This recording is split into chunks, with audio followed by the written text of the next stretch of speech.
Tuh. Nah nanti saya kan punya keluarga dan sebagainya. Ya ini kan perlu untuk biaya dan sebagainya. Kita maka ya waktu itu setelah kurang lebih tahun 1974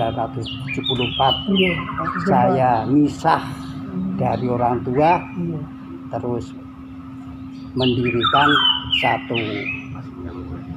toko. Kalau waktu itu mungkin bukan toko lah ya, warung gitulah, warung kecil, yaitu yang kita beri nama Laksana. Ya Laksana.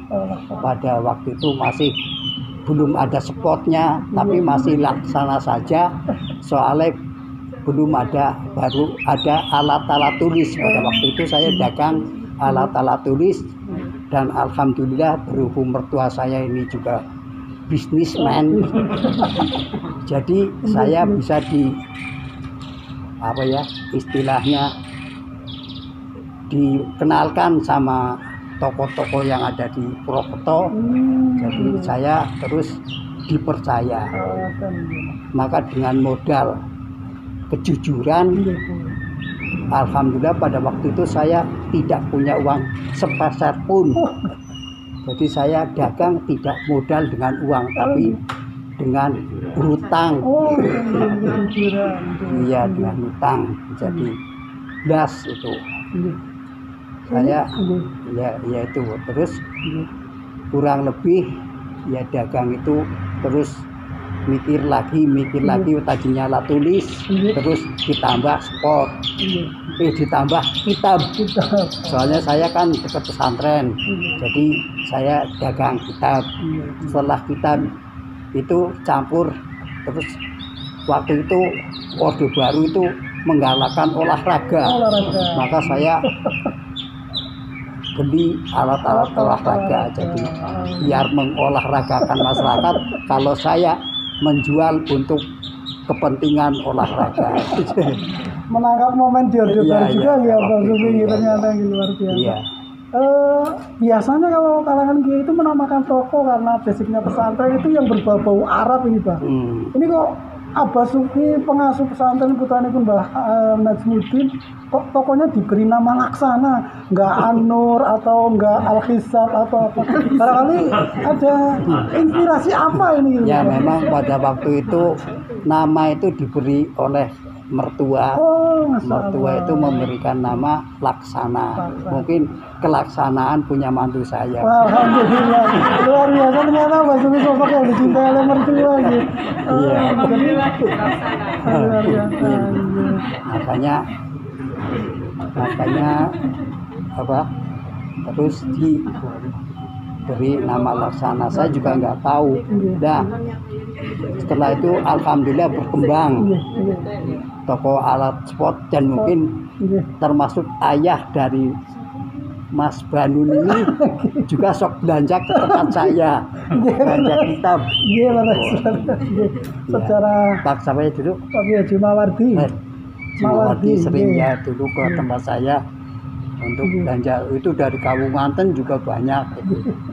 Ada sejarah bahwa memang sejarah pertokoan kitab dari Gandrung belanja di Laksana. Ya, itu dulu ada dari Kebarongan, Sugihan saja belanjanya ke tempat saya itu. Nah, ini yang saya ubah.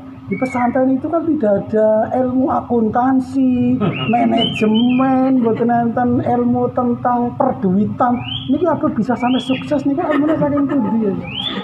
Dari mana ini ilmunya itu? Ilmunya itu ilmu mengalir.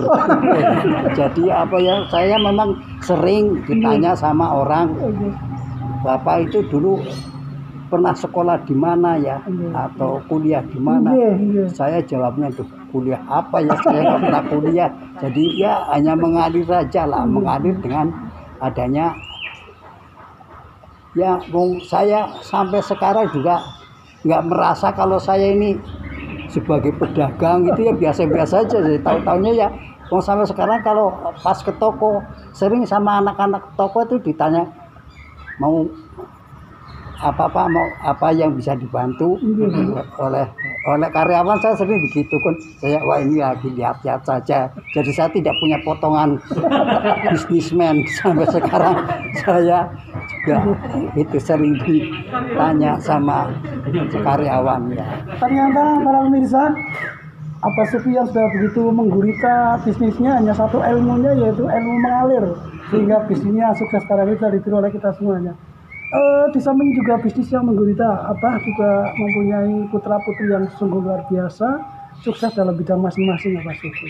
Ya alhamdulillah pada waktu itu setelah saya mendirikan adanya, ya ini berkah pemikiran saya dulu, anak-anak saya sekolahkan, saya mesantrenkan, tapi tidak hanya mesantren saja, sambil sekolah. Malah dulu anak saya yang paling gede itu dulu kalau nggak betah di pondok ya sekolah di rumah aja, pulang aja. Pada waktu itu suruh mondok, mandan nggak mau, soalnya katanya di pondok apa berjubel-jubel dan sebagainya. Tapi saya waktu itu saya paksakan untuk tetap mondok, dan alhamdulillah setelah mondok sambil mesantren ya ada hasilnya, walaupun bapaknya sama ibunya bukan sarjana, hanya sarjono tapi anak-anaknya alhamdulillah dengan mantunya juga kayaknya semuanya sarjana semua, ada yang S1, ada yang S2, ada yang doktor ya, dan S3 dan sebagainya. Abah Sufi itu kan pesantren gitu, langsung pesantren. Biasa kalau dipahami yang namanya kiai itu nggak mementingkan pendidikan formal umum, tetapi Abah mementingkan pendidikan formal umum, putra-putranya sukses. Misinya, tujuannya, kemudian niatnya itu apa sih? Ya umpamanya dulu saya tidak menyekolahkan ke umum, sekarang saya punya ada istilah, ya maaf ini saya tidak mengakui loh, walaupun itu sudah saya anggap itu sudah miliknya masyarakat umat Islam khususnya, walaupun itu saya yang mendirikan, umpamanya saya anak saya nggak sekolah formal, nggak mungkin bisa untuk megang seperti sanawiyah, seperti itu aliyah, terus ada yang di SMK lah, itu umpamanya kalau tidak formal mungkin kan nggak bisa. Umpamanya saya mendirikan mungkin ya tidak bisa, bukan anak saya yang megang dan sebagainya, tapi sehubungan anak saya yang bisa sekolah dulu, pulang bisa hasil membawa jadi jasa sarjana, maka bisa megang, walaupun mungkin ya namanya jadi pimpinan mungkin ya tidak sempurna lah, jadi mesti banyak kekurangannya, tapi alhamdulillah. Jadi saya sekarang banyak alumni yang istilahnya ke saya, kok Abah tahu ya kalau mau mendirikan ini, terus anaknya disiapkan jadi apa? Jadi apa, bisa ngurusi apa sekolahan, itu banyak sampai gede-gede. Loh, kok tahunya? Nah, itu yang dilalak itu. Waktu itu sih saya masalah waktu dulu itu yang namanya madrasah ibtidaiyah sama pondok itu juga sendiri-sendiri. Jadi apa ya, orang waktu itu masih kaku lah, yang dunia juga kaku, yang sini ya kaku. Jadi kalau muludan boleh dikatakan pinjem bangkunya ibtidaiyah itu nggak boleh kadang-kadang. Tapi alhamdulillah setelah saya yang pegang, saya satukan semuanya, jadi mulai ada TK ya El Bayan, madrasah ibtidaiyah El Bayan, madrasah diniyah juga El Bayan, madrasah sanawiyah juga El Bayan, aliyah juga El Bayan, sampai SMK juga El Bayan, dan ada setimik juga El Bayan. Jadi tadinya itu apa ya, kurang harmonis, kurang ya, koordinasi. Iya kurang koordinasi. Alhamdulillah sekarang sudah bisa menyatu. Salah satu lembaga pendidikan formal di Yayasan El Bayan adalah Madrasah Aliyah, Pak, yang didirikan tahun 1989 dengan motonya We Are The Best, karena satu-satunya madrasah aliyah swasta terbesar se-Kabupaten Cilacap. Bagaimana kesan Abah Suki terhadap madrasah aliyah sampai dengan hari ini? Ya alhamdulillah, kalau tadinya boleh dikatakan madrasah aliyah ini walayah ya walayamut, ya hidup ya enggak. Pada waktu itu muridnya sangat sedikit dan belum punya gedung dan sebagainya. Mungkin salah satu guru juga sudah pernah ngalami, jadi sekolahnya di rumah-rumah orang, pernah itu sampai kadang yang punya rumah kadang-kadang marah-marah dan sebagainya. Alhamdulillah untuk selanjutnya bisa berkembang yang luar biasa, dan ini sudah banyak yang istilahnya mengacungi jempol lah dengan adanya madrasah aliyah, dan tamatan-tamatan dari aliyah atau dari pondok El Bayan ini juga banyak sudah. Artinya sudah yang dari pondok itu juga, kalau dulu banyak yang di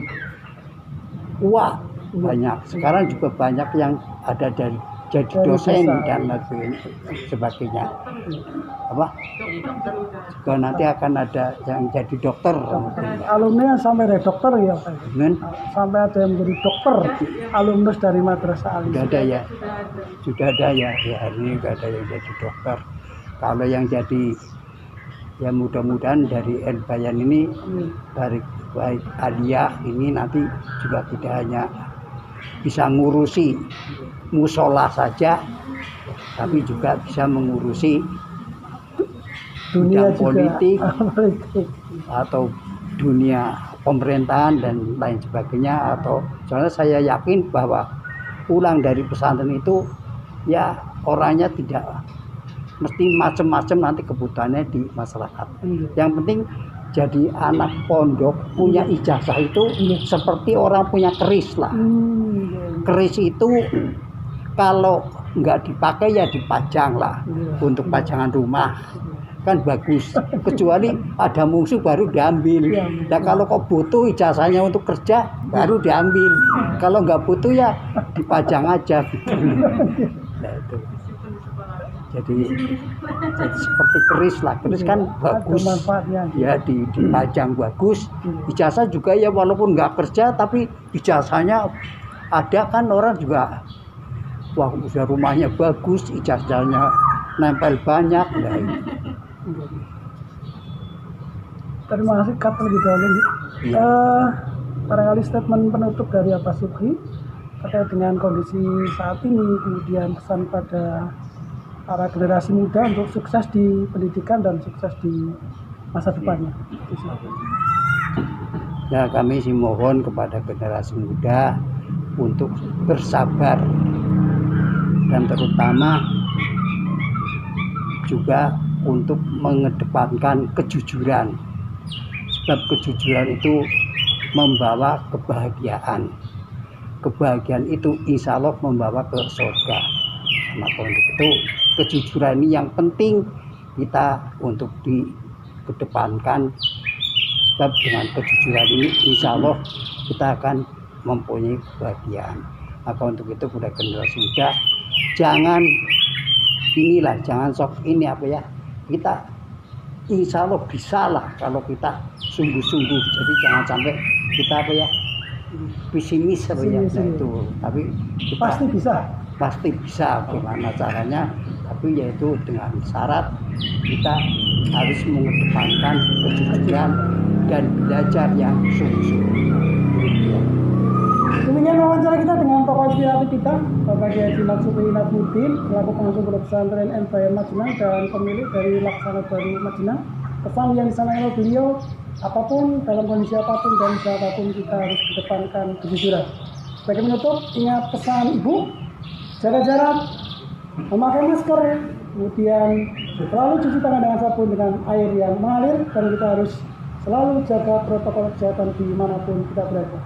Sampai jumpa pada kesempatan berikutnya dengan tokoh-tokoh inspiratif berikutnya. Assalamualaikum warahmatullahi wabarakatuh.